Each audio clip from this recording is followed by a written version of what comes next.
Hello student, last lecture में मैंने आपको जर्नल इंफॉर्मेशन चैप्टर से रिलेटेड दी थी और आज हम लेसन को स्टार्ट करने वाले हैं। तो लेसन को आज हम स्टार्ट करते हैं। तो पहले अगर रासायनिक अभिक्रियाएं एवं समीकरण के अगर इंट्रोडक्शन की बात करें, परिचय की बात करें, तो हम अपने चारों ओर विभिन्न प्रकार की क्रियाएं देखते हैं। अब विभिन्न प्रकार की क्रियाएं कौन सी देखते हैं आप लोग? जैसे अगर आप गर्मियों में क्या करें, दूध को अगर खुला छोड़ देंगे तो कुछ समय बाद आपका दूध क्या होता है, खराब हो जाता है, फट जाता है। तो उसमें भी कोई ना कोई एक रासायनिक अभिक्रिया के कारण ही ऐसा होता है। अगर वहीं पे अगर हम बात करें कि अगर आप लोहे से बना कोई भी अगर आपका एलिमेंट है, अगर आप अधिक समय तक उसे वायुमंडल में खुला छोड़ देते हैं तो उस पर जंग लग जाती है, और उसके जंग लगने का की कारण क्या होता है, रासायनिक अभिक्रियाएं उस पर क्या करती हैं, अपना वर्क करती हैं, और कुछ समय बाद आपका जो लोहा है उस पर क्या हो जाता है, जंग लग जाती है। अब वहीं पर अगर बात करें, भोजन को जैसे ही पकाया जाता है, भोजन को पकाने पर क्या हो जाता है, जो आपका सॉलिड पार्ट होता है वो सॉफ्ट पार्ट में कन्वर्ट हो जाता है, और फूड मटेरियल जो आपका बनता है उसे आप दोबारा उसी कंडीशन में नहीं पा सकते। रासायनिक परिवर्तन में क्या होता है, कोई भी आप लोगों ने पहले भी पढ़ा होगा छोटी क्लासों में, रासायनिक परिवर्तन में एक नया पदार्थ तो बन जाता है, लेकिन उस पदार्थ को आप रिसाइकिल नहीं कर सकते। ठीक है, दोबारा से उसे नहीं बनाया जा सकता। ये एक क्या है, रासायनिक परिवर्तन ही होता है। अगर वहीं पे बात करें, अब हमारी बॉडी में भी विभिन्न क्रियाएं होती हैं। जैसे आप भोजन का पाचन एक रासायनिक अभिक्रिया के द्वारा ही संपन्न होता है। वहीं पे अगर आप श्वसन की बात करेंगे तो श्वसन भी आपका क्या है, एक रासायनिक अभिक्रिया के द्वारा ही संपन्न होता है। दैनिक जीवन में आप जितनी भी घटनाएं देखते हैं, जिनमें परिवर्तन देखते हैं, वो सारे परिवर्तन क्या होते हैं, रासायनिक अभिक्रियाओं के फलस्वरूप ही उत्पन्न होते हैं, और आप दिन बाय दिन आप उन्हें देख रहे हैं और समझ रहे हैं। तो इस चैप्टर को हम दैनिक जीवन से अगर जोड़ते हुए चलें तो विभिन्न प्रकार की क्रियाएं आप लोगों ने देखी होंगी जो एक रासायनिक अभिक्रिया का कारण ही होती है। मैंने कुछ एग्जाम्पल आपको दिए। ठीक है, तो अब बात करते हैं डेफिनेशन की। किसी भी रासायनिक अभिक्रिया के प्रतीकात्मक निरूपण का कोई हम क्या कहते हैं, रासायनिक अभिक्रिया कहते हैं। जैसे कोई भी रासायनिक अभिक्रिया है, वैसे अगर हम शब्दों में लिखेंगे, शब्दों में लिखने पर रासायनिक अभिक्रिया इतनी सरल नहीं होती है, लेकिन अगर हम उनके प्रतीक और उनके फॉर्मूले से उन्हें एक्सप्लेन करेंगे तो रासायनिक अभिक्रिया काफी सुलभ हो जाती है। इसीलिए कहा गया है किसी भी रासायनिक अभिक्रिया के प्रतीकात्मक निरूपण को ही हम क्या कहते हैं, रासायनिक अभिक्रिया कहते हैं। एक डेफिनेशन मैंने और दे रखी है यहाँ पर, वह अभिक्रिया जिसमें नए गुणों के साथ नए पदार्थ बनते हैं रासायनिक अभिक्रिया कहलाती है। आप लोगों ने देखा होगा, कोई भी अगर रासायनिक अभिक्रिया होती है तो एक नया पदार्थ बनता है। तो जो नया पदार्थ बनता है उसके गुणधर्म जो आप अभिकारक यूज करते हैं, जो पहले से आपने उपयोग में लाए, उससे थोड़ा परिवर्तन हो जाता है, उसके गुणधर्म भी परिवर्तन हो जाते हैं। इसीलिए रासायनिक अभिक्रिया में नए गुणधर्मों के साथ जो नए पदार्थ बनते हैं, उनमें नए परिवर्तन आते हैं, वही हमारी क्या कहलाती है, रासायनिक अभिक्रिया कहलाती है। अब रासायनिक अभिक्रिया को हम कैसे शो करते हैं? रासायनिक अभिक्रिया में क्या होता है कि एक साइड में अगर बात करें, ये होता है दायां साइड, ठीक है, और ये होता है बायां साइड। हमेशा अभिकारक को बाएं साइड में लिखते हैं, हमेशा अभिकारक को हम बाएं साइड में ही लिखेंगे, और अभिकारक जितने भी हों उनके बीच में धनात्मक चिन्ह लगाया जाता है, प्लस का साइन लगाया जाता है। उत्पाद को हम हमेशा दाएं साइड में लिखेंगे, ठीक है, उत्पाद को हम हमेशा दाएं साइड में लिखेंगे, और अगर उत्पाद एक से ज्यादा बन रहा है तब भी हम वहां पर प्लस का साइन लगाते हैं। अब बात करें समता चिन्ह की। समता चिन्ह वैसे इक्वल का एक साइन होता है, लेकिन इस समता चिन्ह को हम एरो से शो करते हैं। समता चिन्ह को हम किससे शो करेंगे, एरो से शो करते हैं। एरो क्या शो करता है? अग्रगामी, कोई भी एक अग्रगामी नेट, अग्रगामी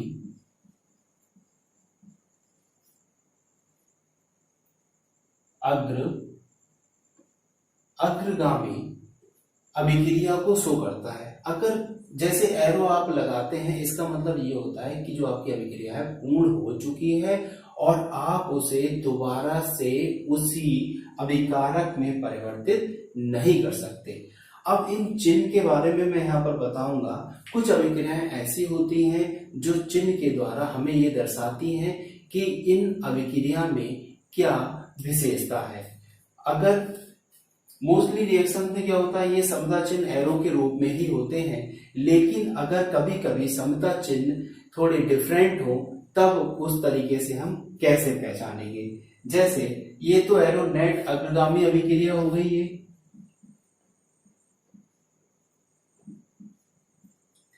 ये अभिक्रिया केवल एक बार होती है और इसे दोबारा से हम उन्हीं उत्पादों में प्राप्त नहीं कर सकेंगे, इसीलिए इस समता चिन्ह का प्रयोग किया जाता है। वहीं पे अगर बात करें, अगर समता चिन्ह इस तरीके से लगे हों, समता चिन्ह डबल एरो दे रखे हों और वो एरो एक दूसरे के विपरीत हो, अगर वो एरो जो तीर है यहाँ पर वो एक दूसरे के विपरीत हो, इसका मतलब ये अभिक्रिया कंटिन्यूअसली चलेगी, अग्र की ओर भी चलेगी तथा पश्च की ओर भी चलेगी। ठीक है, अर्थात क्या कहेंगे हम इसे? अग्र पश्च अभिक्रिया। क्या कहेंगे? अग्र पश्च अभिक्रिया। ये जो सिंबल है ये शो कर रहा है कि अग्र तथा पश्च अभिक्रिया है। अगर किसी अभिक्रिया में इस तरीके से आपको समता चिन्ह देखने को मिलेगा तब इसका मतलब ये है कि ये जो अभिक्रिया है अग्र पश्च अभिक्रिया है, ये अभिक्रिया दोनों ओर हो सकती है और उत्पाद और अभिकारक एक दूसरे में परिवर्तित होते रहेंगे। तो ये समता चिन्ह इसको प्रदर्शित करता है। एक समता चिन्ह और होता है, उसके बारे में बताते हैं। समता चिन्ह अगर इस तरीके से दे रखा हो, आपका हाफ एरो दे रखा हो, हाफ हेड हो उसका, ठीक है, हाफ हेड, ठीक है, दोनों तरफ उसमें चिन्ह नहीं होंगे, ये थोड़ा केवल एक साइड भी एरो को शो करेगा, हाफ एरो कहते हैं इसे, ठीक है, और दोनों एक दूसरे के अपोजिट होंगे। इसका मतलब ये होता है कि ये जो अभिक्रिया है कैसा है? रासायनिक साम्य है।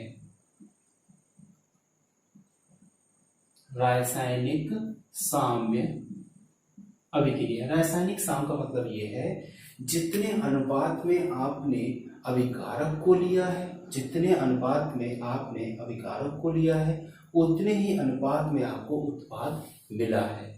इसका मतलब ये है दोनों ही कैसे हैं? इक्वल हैं, इसीलिए ये जो समता चिन्ह है रासायनिक साम्य को शो करता है, रासायनिक साम्य को प्रदर्शित करता है। तो फर्स्ट आपका मोस्टली ये जो समता चिन्ह है इसका यूज करेंगे आप लोग। मैंने यहाँ पर 3 समता चिन्ह के बारे में बता दिया, जिससे आप लोग जब आपको अभिक्रिया दिखाई दे तब आप बता सकते हैं कि ये अग्र पश्च अभिक्रिया है, ये रासायनिक साम्य अभिक्रिया है, ये नेट अग्रगामी अभिक्रिया है। ठीक है, आप इसे नोट कर सकते हैं, स्क्रीनशॉट भी ले सकते हैं।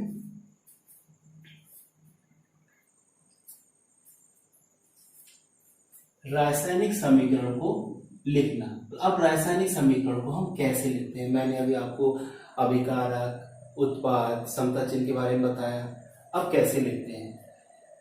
सबसे पहले अगर बात करें, जैसे मैंने यहां पर लिया, आप मैग्नीशियम ले लिया,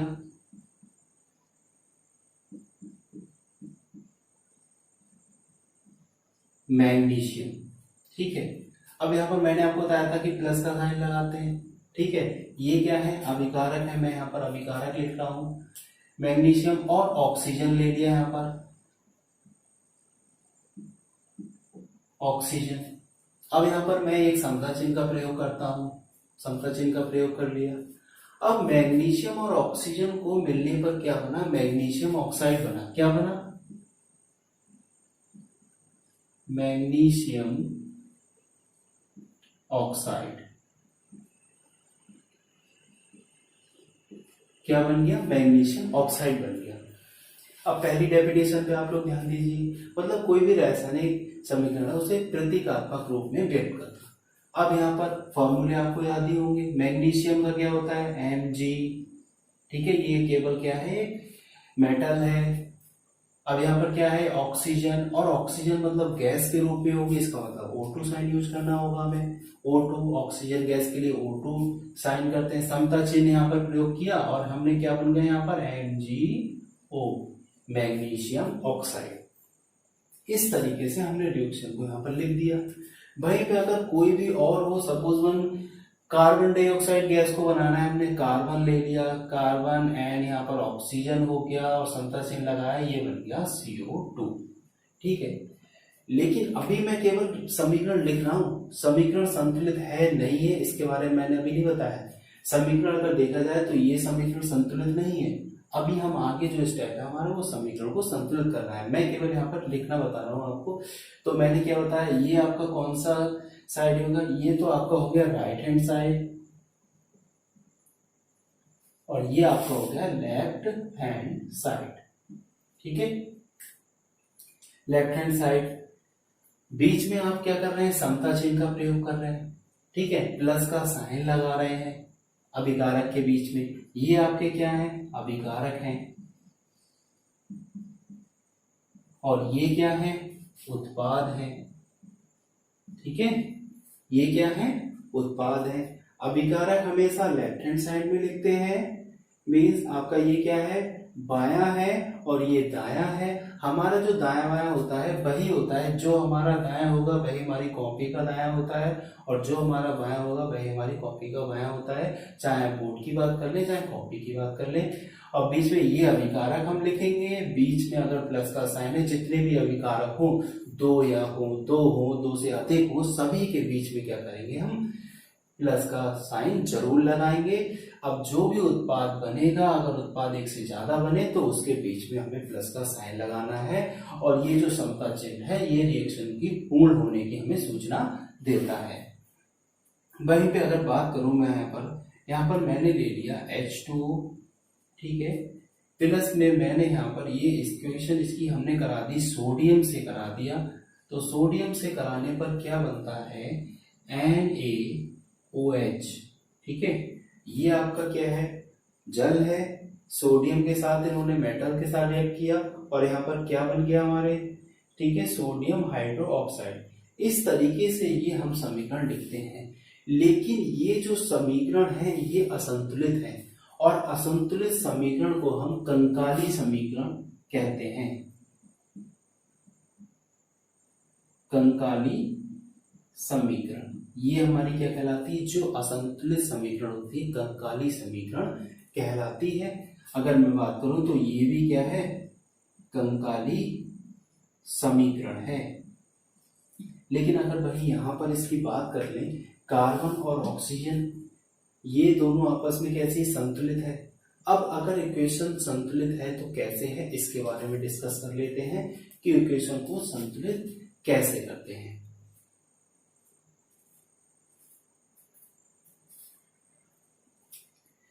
देखिए समीकरण को संतुलित कैसे करते हैं।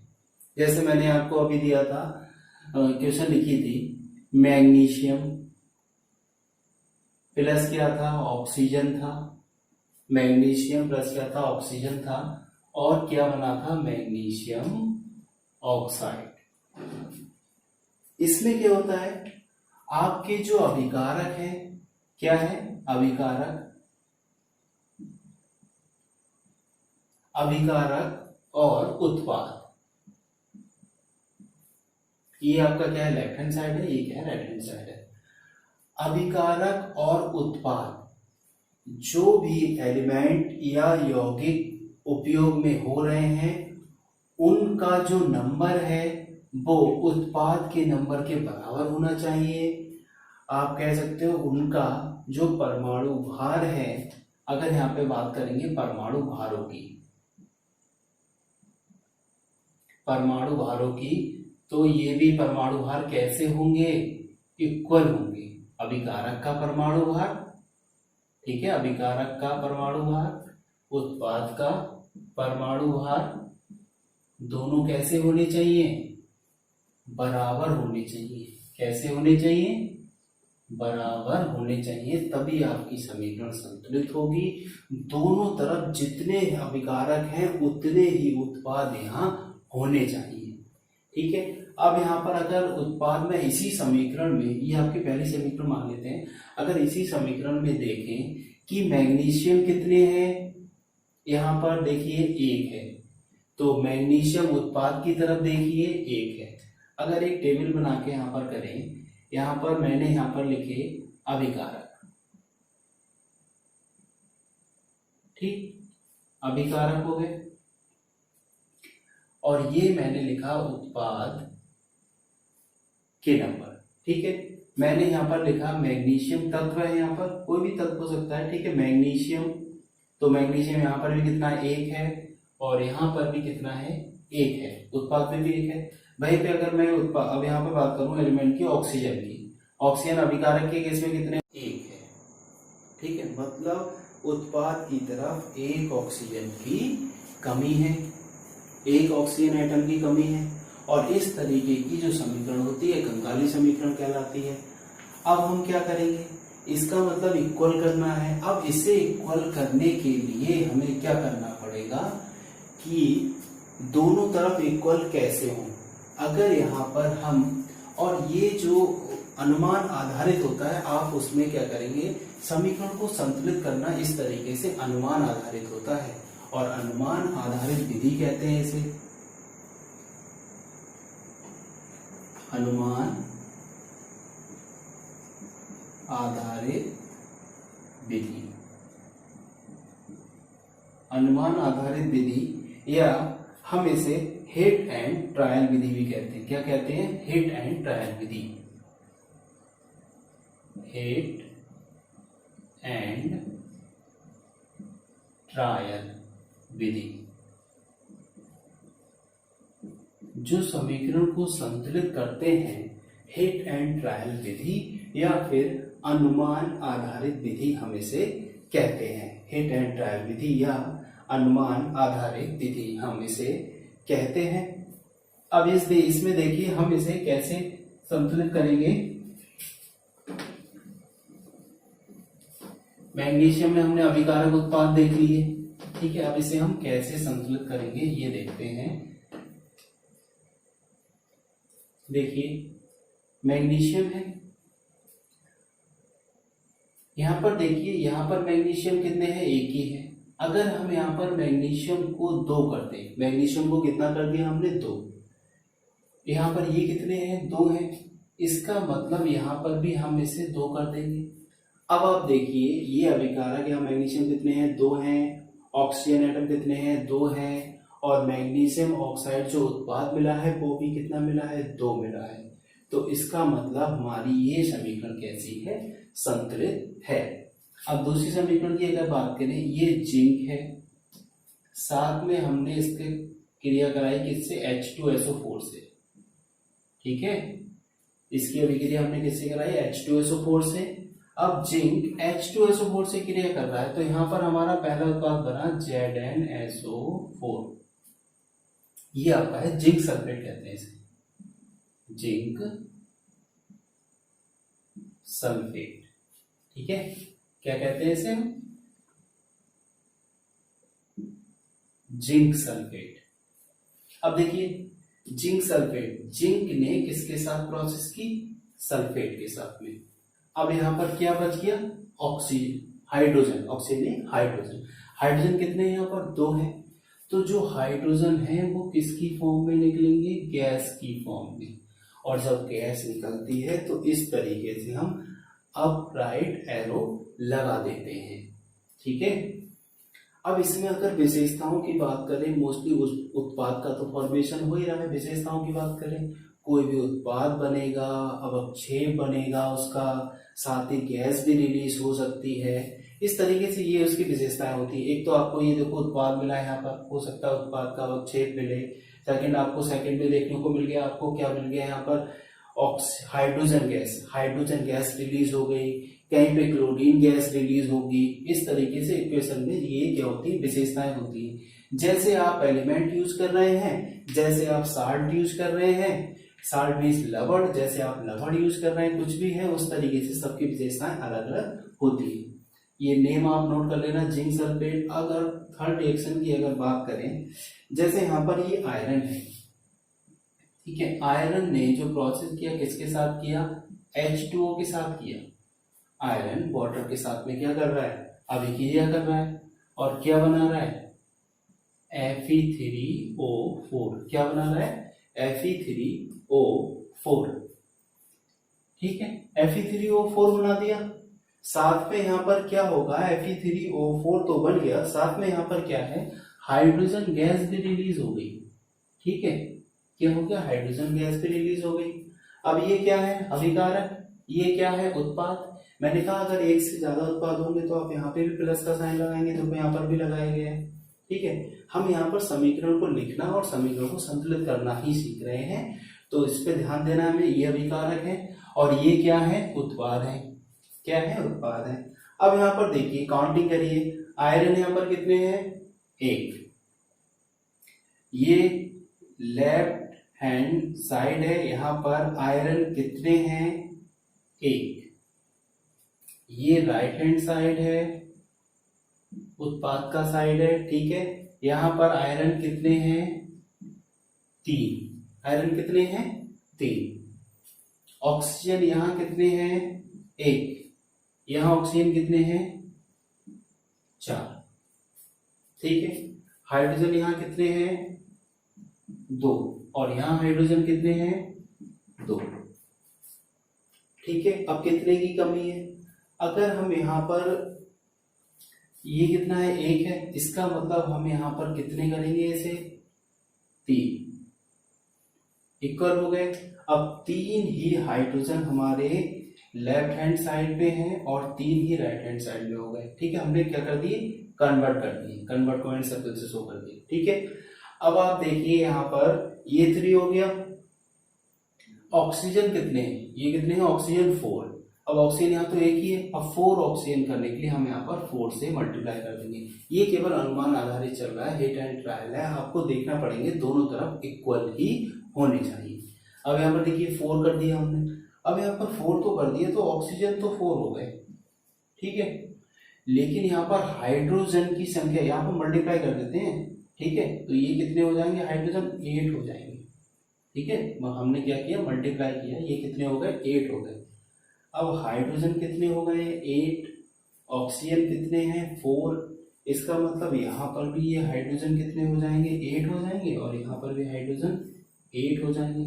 अब एलिमेंट जो हाइड्रोजन है वो मॉलिक्यूल की फॉर्म में दे रखा है, हाइड्रोजन गैस की फॉर्म में दे रखा है। कभी भी नॉन मेटल्स को हम सिंगली यूज नहीं करते हैं, वो हमेशा एक मॉलिक्यूल के रूप में ही यूज होती है।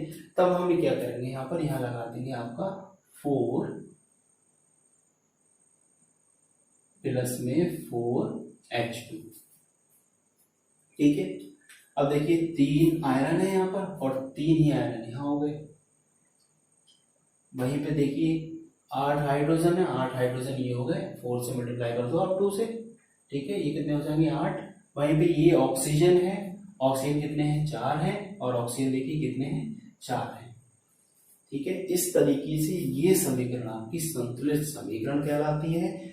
आप इस तरीके से कोई भी समीकरण को संतुलित कर सकते हैं। एक समीकरण और देख लेते हैं यहाँ पर, जैसे ये मैंने पहले ही बताया था,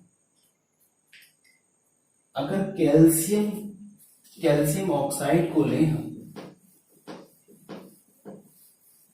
किसे लें, कैल्शियम ऑक्साइड को, मैंने यहां लिया CaO, प्लस में ले लिया CO2।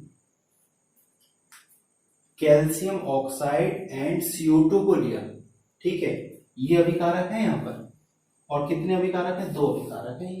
एक तो कैल्शियम ऑक्साइड है और दूसरा कार्बन डाइऑक्साइड है। अब यहाँ पर क्या बन जाएगा, ये CaCO3 उत्पाद बन गया, कैल्शियम कार्बोनेट। मैंने आपको ये लिखाया था कैल्शियम कार्बोनेट, ठीक है। अब इसने इसके साथ रिएक्ट किया तभी तो बना ये। अब ये कैल्शियम कार्बोनेट का फॉर्मेशन हो गया। रिएक्शन देखिए, कैल्शियम कितना है, 1 है यहाँ पर, ठीक है, यहाँ पर भी क्या है, 1 है। ऑक्सीजन यहाँ कितने हैं, ये 2, और 1 ये है 3, तो टोटल यहाँ पर भी कितने हैं ऑक्सीजन, 3 है, पूरे हो गए। वहीं पे आप देखिए यहाँ पर कार्बन कितना है, 1 है, तो यहाँ पर कार्बन कितने हो गए, 1 हो गए। ठीक है।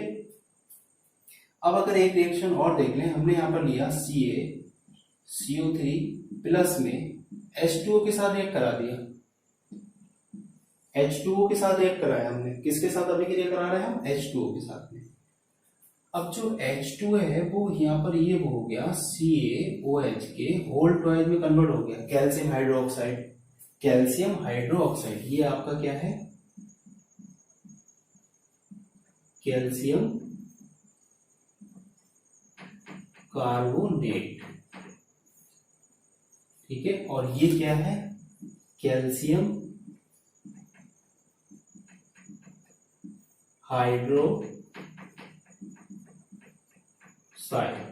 Hydroxide, calcium hydroxide. ठीक है।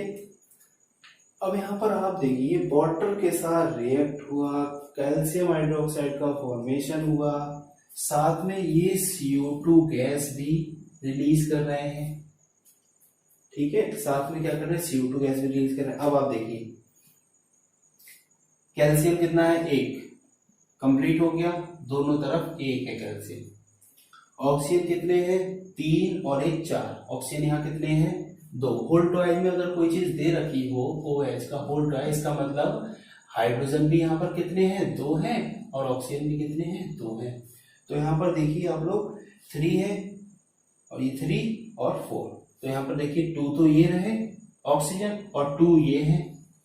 ठीक है, दोनों मिलाकर कितने हो जाएंगे, 4, 4 हो गए दोनों तरफ, 2 OH के साथ में है, OH जो आयन है, और 2 CO2 मतलब कार्बन डाइऑक्साइड में है। तो अब वहीं पे अब बात करें हाइड्रोजन की, तो हाइड्रोजन कितने हैं, 2 हैं, तो हाइड्रोजन भी यहाँ पर कितने हैं, 2 हैं। समीकरण हमारी कैसी है, संतुलित है। तो आज हमने आपको सिखाया कि समीकरण को कैसे लिखते हैं, कैसे संतुलित करते हैं। अब आके हम करेंगे जो आपके रासायनिक समीकरण है उनके प्रकार। ओके स्टूडेंट, लेक्चर अगर आपको अच्छा लगा हो तो लाइक जरूर करें और शेयर करें ज्यादा से ज्यादा। Thank you student.